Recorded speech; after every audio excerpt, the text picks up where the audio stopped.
Donc mes impressions sur Banga, ce que je peux dire c'est que l'environnement est très accueillant, les gens sont très accueillants, très chaleureux, j'ai été très bien accueillie. Après, en ce qui concerne la nourriture, il y a beaucoup de fruits tropicaux suivant la saison et tout est organique et tout est très bon. L'environnement aussi est très beau, voilà, c'est la forêt tropicale. Ça peut faire un très bon environnement pour partir en vacances. Après, en ce qui concerne les conditions de vie de la population, c'est sûr qu'elles sont compliquées. Ce qu'on pourrait faire pour aider, je pense qu'il faudrait acheminer du matériel. Le problème, c'est que pour acheminer du matériel à Bangabola, ça coûte cher. Donc c'est pour ça que d'Europe, il faudrait plus de dons.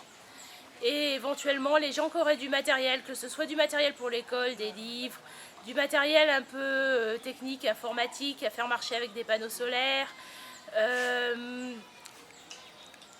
Et évidemment des dons financiers afin d'acheminer tout ça et d'aider à mettre ça en place. Je pourrais terminer en disant que le comité de développement qui a été créé fait en sorte que la population essaye elle-même d'améliorer un peu ses conditions de vie et d'assainir l'environnement.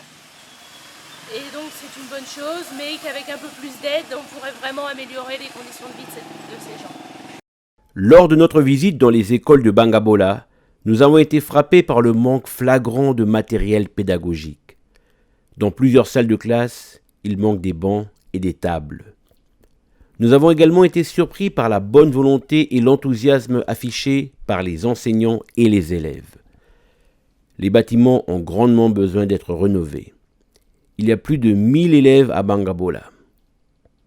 Les enseignants ont besoin de simples matériels didactiques tels que des livres, des tableaux, des projecteurs, des DVD ou tout simplement un bureau. Malgré l'absence d'aide provenant du gouvernement central, les enseignants refusent d'abandonner.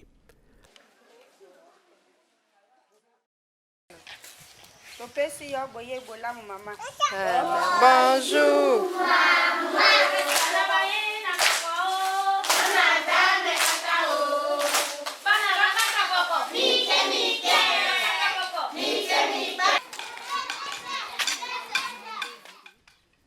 À l'école maternelle Bobo Tonansai, la directrice nous reçoit dans son bureau.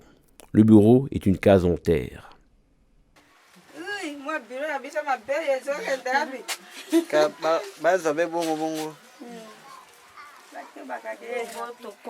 Autonomie.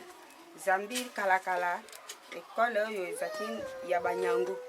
Bongo kango leta ekamati yango na maboko mécaniser yango pe lokola tokomi biso moko na ndenge na biso. Puis tokomi ebele Zambie structure o bapesi na école ezali 5 classes, eza 3 années mais na 5 classes. 2 premières années, 2 deuxième puis troisième.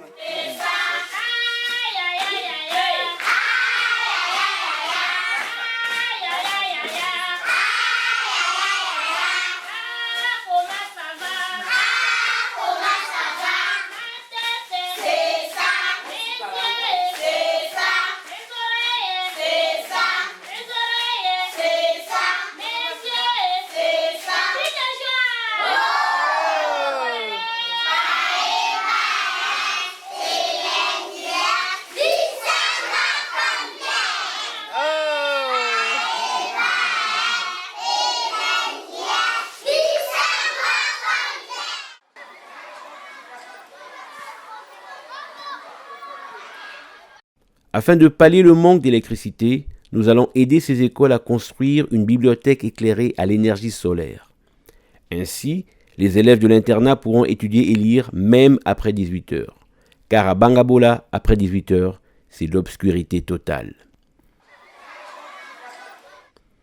Les enseignants et les élèves dans les écoles de Bangabola continuent de garder espoir et de persévérer. Ils sont conscients que l'éducation peut les sortir de l'isolement et de la pauvreté. C'est pourquoi l'organisation Moissia Kilo a décidé de les aider. Nous allons aider ces écoles. L'hôpital général de Bangabola ressemble à un hôpital abandonné.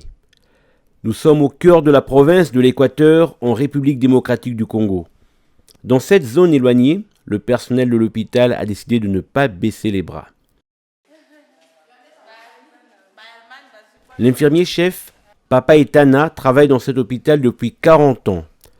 Comme il n'y a pas assez de moyens ni assez de médecins, en cas d'urgence, c'est Papa Etana qui se transforme en chirurgien. Donc, mon star n'a mingi na kusaka comme infirmier, mais nazali très habitué à la salle d'opération. Yango nazali apte na problème opératoire, acte opératoire sur médecin azalité. Donc, oui, ils allaient à l'hôpital, mon hôpital catholique, et tout le monde est missionnaire skitiste, vers l'année 50. Le personnel s'organise avec les moyens du bord.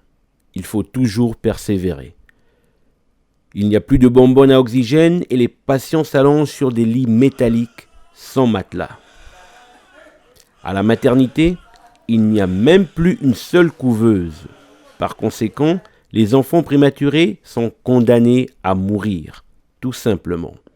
Souvent, les infirmiers les enveloppent dans des pagnes à côté d'une bouilloire en caoutchouc. Mais très peu d'enfants survivent. Cette maman vient de donner naissance à des triplets, mais malheureusement, seulement 2 ont survécu.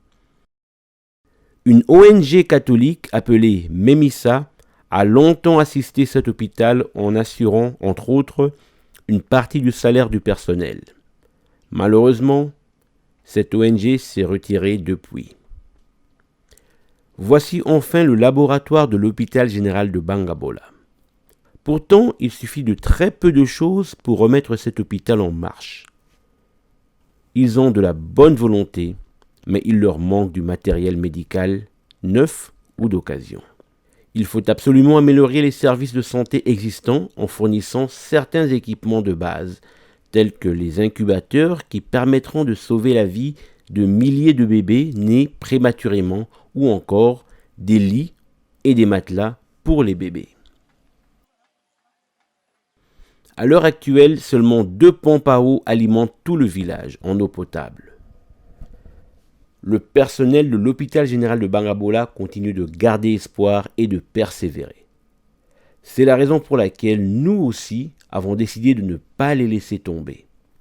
Nous allons aider cet hôpital. Si vous aussi voulez aider l'hôpital général de Bangabola, contactez l'organisation Moissi Akilo qui se chargera d'acheminer vos dons jusqu'à l'hôpital général de Bangabola. Merci d'avance et que Dieu vous bénisse.